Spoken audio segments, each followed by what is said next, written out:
welcome to a brand new episode of Black, White, and Red All Over. I'm Victor Dandridge. Ryan Seymore. We are doing like a very special setup here. Yes. Because we've been abandoned. Yeah. By our normal, regular producer, Shelby. Yeah, something like a bunch of E's or something. Something, at least like 2 or 3 of them. Video games and Atari and crap. I hope you sprain your thumb, sir, leaving us behind. But that's all right. Jeremy's in the building, helping us out. Yep. Yes! J Money! All right, so we got at least one suggestion. Yes. Of what to read. Yes. And we read it. Yes. Yeah. It made it to my honorable mentions. Did you get to read it? Which one? Defenders? Yeah. Yeah, I read that one too. Okay. I also picked up, there was a Carrie on, I think it was the Comic Time Facebook page. Word. Mentioned Black Cloud, and I read that one as well. I knew that you would, though. I knew that. Like, I saw that coming. I did. But before we get to those, let's get into these tasty dishes of what we've got here. Yes. All right, so we've got 2 the same. Yes. And then 1 totally different. Yes. Where do you want to start? This is actually telling in my like frame of reference for you. I think I know where where you want to start, but I'm almost. I'm thinking we save that for later. Okay. All right. It's amazing. Okay. Then that's exactly what I thought. Okay, so we'll start with the same. Yes. And that one will be The Dark Days, The Forge. A lot of stuff happens. A lot of stuff. A lot of things happening in this book. There's like 3 people that work for DC that are not a part of this creative team. What do we got there? We've got Snyder, Tinian, Lee, Hubert, Romita Jr., Williams, Jansen, Mickey, and Sinclair. And those are the people listed on the cover. Yes. Like, basically, I want to know who at DC didn't work on this. Right. Like, that's what I want to know. Yeah. Because everybody was in this one. Everybody was in the kitchen like, yeah, and we would put some salt in it. Pepper! Ooh, is that paprika? Like, there's a lot. Yeah, Batman needs paprika. Of course he does. But not too much. He's zesty irritable enough. bowel syndrome. So, you didn't know that, did you? Did not. That's real Batman fans. They know he has ideas. Someone gave me walnuts. But okay, so the meat and potatoes of this is there is an eternal mystery. Yes. That is being revealed to us now. Yes. That's about all that I understood of what was happening. Yeah. It was exciting, though. It was. Like you turn the page, that's stuff! Oh, there's more stuff! Like, what's in here? There's a secret here and a secret there. Like, it's a secret everywhere! It was really fun. It was definitely fun. I do believe, though, you have to be of the DC elite to recognize some of the things. Yes. The tower. Yeah. If you don't know, you won't know. Yeah. And that's just how it is. Yeah, you just like, there's no explanation for what the tower is. If you don't know what the tower is. It's not the kind of book that you like, I walked out and I watched Batman versus Superman. I like DC. I'm going to pick this up. Don't do that. You're just going to be. Don't do that. Even if you're like, yeah, metal is awesome. Don't do that to yourself. And I love metal. Right. I do. But yet, this one? Yeah. Stuff. It's very complicated. Yes. But this is this a one shot? There is going to be a series of one shots and mini series. Okay. It's DC's big thing for the rest of 2017. Okay. I dug it, but yeah, like it's impenetrable. It is really because reference points that I caught. Was it Batman's the Grant Morrison Return Home what is that called? When Bruce was coming back from Darkseid's Omega Beam sending him through time. The trade's called like Return of Bruce Wayne. Something like that. Yeah. So I caught a little bit of that. Yep. You're gonna have to read Crisis on Infinite Earths. Yes. You're gonna have to read that. Yeah. That's not an easy read. Like that's a whole weekend right there. Yeah. Like legit. There's a character that hasn't appeared in anything in forever. That's truth. It's that is really truth. creepy. What? Like, I don't know if that's okay. You're right, man. It's like I look at Batman in a very different place right now. I'm like, why would you do that? Don't you remember what happened? Right, like you said, no, but all right, yeah, very creepy. Lots of secret rooms, man. Lots of secret rooms. And people being really, really cool with Batman having a bunch of secret crap. They're like, oh, it's cool, it's Batman. No, it's cool. You know, like, it's almost like having an embassy in different people's places. Yeah. Like, yeah, this part is actually Gotham. This is like sanctified Gotham territory right here. Sorry, you know. Get your Atlanteans out of here. Right, like, don't be looking in here. Okay, I won't look. It's cool, sorry, Batman. Do you think that this series might, you know, lead to more discussions of Batman being overpowered? I think it easily could, because like when that first place he goes, right, and the guy's like, "Oh, so it's there? It's underneath my..." Right, and you're like, "What? Why would that even? Why are you okay? Yeah, okay, like it's Batman. That's cool. You gotta rein him in. Listen, at some man. point. I mean, look, he's got a plan for everything. Yeah, everything. Batman has a plan for Galactus. I'm calling it. Probably does. I'm just calling it. All right. So, what did you read that was not the same as me? So move that off there, right? You have to always remember what exactly is up there. Yeah. Isn't that always the hard part? That. Wait, you know what's funny? I don't think you have anything up there. I don't. You don't. Dag nabbit. Look at that. Look at that. I can't get fired. That's the beauty of it. No, you can't. Well, tell us something that you did read, and we will pretend like it's there. I think Defenders. Like, that's not a bad... It's either that or Secret Empire, if I was going to talk about it. You know what? I'm willing. Let's talk Secret Empire, because this actually, I felt feelings about Secret Empire. It was weird, man. Because there's a couple characters that were really just kind of out of... Yes. Here's my concern with Secret Empire, where we are right now. We've always had this consideration or complaint, even, that we didn't know when this was. Yes.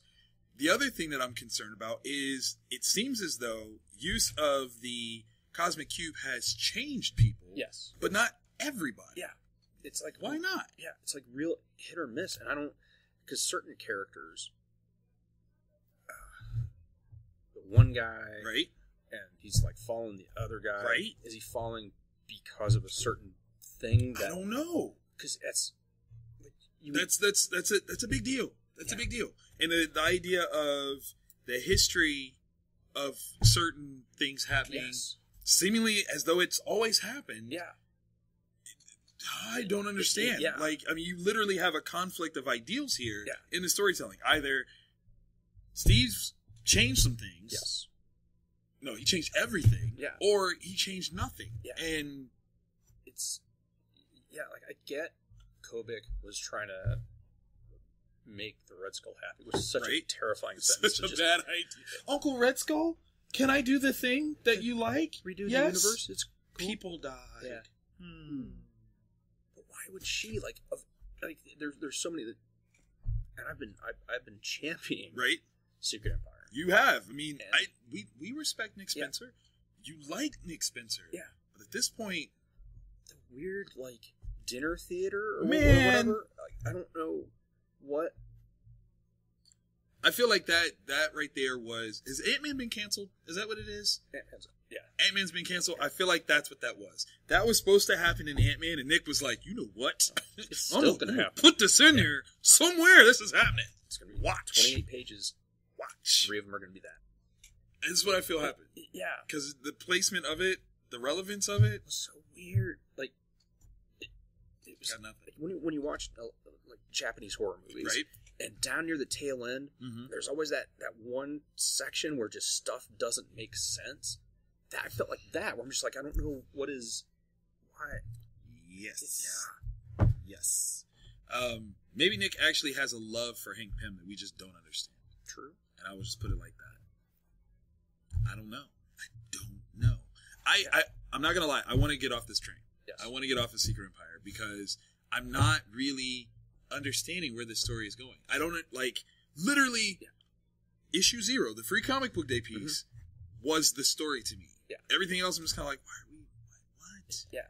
Why are we still talking? Like, the takeover happened. You're done. Yeah. And closed. Like, that would have been the craziest crossover event ever. Where it was like, in 0 issue, that's free. And then literally, that's it. Secret Empire is done. Ta-da. But this is the new one. No. Got a 10-issue miniseries with several tie-in one-shots. And one of the one-shots you had to have read to kind of understand what was happening in another series. Yes. Which I don't know why they just... You are right about that. Because I didn't read that. And so I'm really like, wait. Yeah. cognitively put it together. Yeah. I don't know if I'm back on for Secret Empire number 5. I don't know. I'll be honest. I get them for free, so I know. But that's me. There's other good books. Yeah. Speaking of other good books. Yes. So I took on Kill the Minotaur. Yeah, now, that was one I wanted to read pretty bad. This crew of writers, it's a combo of writers, Chris and Christian. Mm-hmm. That's their first name, because I'm not going to try the last names because I'm going to mess it up. This is brilliant, okay? This is what comics need in terms of, like, really being considered literacy, like, or literature, because I can yeah, you got it. All right, fundamental. Thank you. They tackle the story of the Minotaur, right? But, I mean, with full depth. Like, we're not just talking like, oh, look, Minotaur, we're going to fight it. We're, like, building a world here. So we've got King Minos. We've got, Theseus. We've got, everything that's happening in full detail. It is glorious. Shout out to Lucas for the artwork. Wow. I don't know where they've been hiding you. I'm glad you're out. I'm so glad you're out. This, it's got energy. It's got life to it. If you're a fan of Game of Thrones, you need this. Anything that has like high drama, betrayals, beheadings. Yes. And I mean, I'm guessing because Kill the Minotaur has Minotaur in the name that there's a Minotaur. But we haven't even seen it yet. We don't even know. Sure, right. We don't even know. Sure, right. It's so good. So good. Shout out to Image. Shout out to Skybound. Good job. Good job. Yes. All right. This is amazing. As a writer, I am irked, nay, pissed, even, that I did not come up with this. This concept is brilliant. Oh my god! Why has nobody? I don't know. Like off air, I'm going to tell you what I think the obvious sequel is to this. Yeah. But we will. Yes. How do you pitch it without giving away the end? I don't know that we can. I don't think you can. That's the entire premise of why you're going to read the book. Like literally. Okay, let's put it like this. It's Garth Ennis. Garth Ennis. Yes, it's Garth Ennis. So, like, okay, if you are watching Preacher and you love it, this is the man responsible. Yeah. If you are watching Preacher and you hate it, read the books because this is the man responsible. Yeah, like the books are exponentially better, but Garth Ennis takes wrong and wears it like a tailor-made hat. Right. He really does. He absolutely does. You get done laughing at like a 6-panel sequence, and then you realize you're a terrible person. Terrible person. But you laughed. Yeah. You've got great abs now because you've been using them. This book, when you look at it, just the cover alone. It leads to a genre. Because we haven't even said what it is. No, we haven't. Aftershock. Sorry. Who's killing it. Yes. It's called Jimmy's Bastards. And what's so great is, like, literally, as I'm reading it, when it was appropriate, I realized what the title was. And I was like, oh my God, that's so good. Yeah. Because there's going to be some out there. So good. Garth, how long have you been holding on to this? Because this is beauty. I mean... Wow.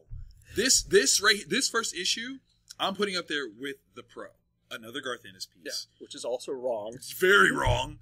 But I'm putting it up there with that series because I feel like it's that level of wrong. Yeah. And it's so right. Yeah. Can we just say what the... I think we have to. Do you really want to? I don't think...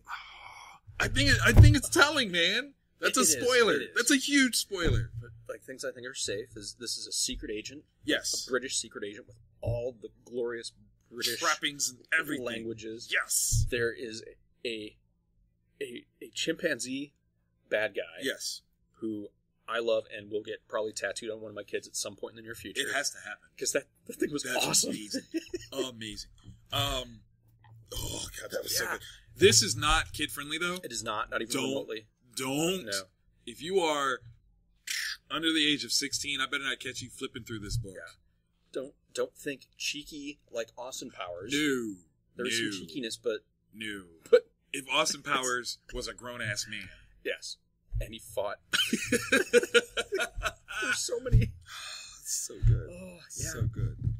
I will, because it's not a secret agent book. No, it's not, and that's what makes it so good. Is like everything that this was in terms of setup. Yeah, it's about to get way better. Yeah. Like way better. Because we're like, here's the secret agent, and then psych. Boom, bubble burst. Yeah, there's a crazy cool concept that you didn't even see coming. Yeah. It's so great. It really is. It's just that one. Jimmy's Bastards is the book of the week. It might even be my book of the month. Yeah. I'm not gonna lie. As a single entry point, wow. Because you don't need to know anything at all. It's just, and if you're not sold by, was it page 4? Then you're done. Then you're done. But yes, you're absolutely right. If not by page 4, just put it down. Yeah. Just put it down. It's not you. It's not your book. Which is cool, because not everything has to be for everyone. No. But if you love page 4, just wait till you get to the end. Wait till you do it. Oh, it's so good. It really is, because there's so many moments. I'm so proud of it. I'm so proud of it. I just need to know when the movie's coming out. Yeah. I just want to be an extra somewhere. This is a series like on Cinemax or something. Just sketchy. Yes, and more yes. Thank you, and please. So, obviously, I sacrificed one of my honorable mentions to Riot because I'm bad at my job. but I pay the bills. So. Which counts. So, I mean, it levels out. You know what I'm saying? All right, so you've got 2 to my 1. Yes. But you read this one as well, so how do you want to do this? I don't know. I don't have a good plan for this. Here, you pick one. Pick Black Cloud because it was a request. Yes. So, what do you got? Black Cloud. Yes. Image, Jason Latour, Ivan Brandon are the two marquee names on this. Right. We're about, is this issue 3? It's dreamy. Like, it really is. And almost like that's the point of what's happening. Right. There is a group of beings who tell stories. Right. And the stories they tell actually end up as reality. Oh. So these people will bounce in and out of what we consider reality. Okay. And the main character, the protagonist in this, has been hired to take someone who's running for political office, their son, who is just a ne'er-do-well, out of normalcy through the course of the election. And that has led to some massive complications. Some things. Yeah. Some bad stuff. Yeah. It's dreamlike. It's high concept. But it's Jason Latour. And we trust Mr. Latour. We do. Especially in the writing chair. Oh, my God. Yeah. Please and thank you. He can do multiple things with that pen. That's truly a weapon. Yeah. Yeah. Mightier than a sword. Absolutely. Captures hearts and minds. That's what he does. I'm proud. Spider-Gwen. All right, so I took on Defenders number 1. Yes. Okay. We got Bendis on deck, Marquez on art. This was slightly confusing at first because was there a lead into this? Okay, so stuff is happening like off rip, like you jump into Meganess happening. Yes, which is cool. The concern that I have is on the heels of Luke Cage number 1. Yes, will this run over on it? Will it overshadow Luke Cage's solo series and consequently put that on edge? Because I mean, like, maybe it's me. Maybe it's me looking at the business of it all. Defenders having a series that's coming out in August. This already has a super boost. Yeah. We're still waiting for Luke Cage Volume 2. Yeah. Granted, we like Luke Cage a lot, but Luke Cage, the solo series, might have been better off being released last year in association with the show. I fear that this is immediately going to eclipse anything that Luke Cage is doing. That's my biggest fear. Probably for people that aren't normal, but regular readers, right? Yeah, they're going to immediately show Defenders. That's where I go, right? And then you don't pay attention to Cage, right? Iron Fist, Jessica Jones, Daredevil, right? Like those solo series are going to take a hit. Especially when, I mean, they're kind of, like, Luke Cage is a nuanced series. Yeah. So that's my, like, Marvel, hit me up. Let me know exactly what the game plan is here. Or are we spilling some tea? Are we actually looking at this and people are like, oh, snap, we didn't think about it that way. Yeah, you kind of double dipping here. Not necessarily the best. But story-wise, very interesting. Yeah. Very, very interesting. I really dug it. considering the characters involved, even coming off of, the Marvel Netflix pieces. Yeah. This was interesting. Yeah. Very, very interesting. I'm definitely on board for number 2. Yeah. It was a solid first issue. Yes, it was. Yeah, it's good. Actually, yeah, that's the problem. Yeah, I'm reading I want to hate it. I want right, to, like the reasons. That panel where they introduced that. Yeah, no, it was good. It was good. Like, I can't even front and pretend like it wasn't exciting. It was, and again, that's one of the things I think is very dangerous when you have these other solo series that are trying to find their legs, and you bring in. And not to say like Bendis is so much more, of a higher caliber writer, but definitely his name carries a lot of weight. Yeah, it tacks on copies exactly when we order stuff. Exactly. So I question the powers that be on whether or not this was a good move for the overall structure. Yeah. It might be great for this series, not necessarily for the overall soup. Yeah. Just saying. All right, so what else do you got? My final. Also from Image Comics. Mm-hmm.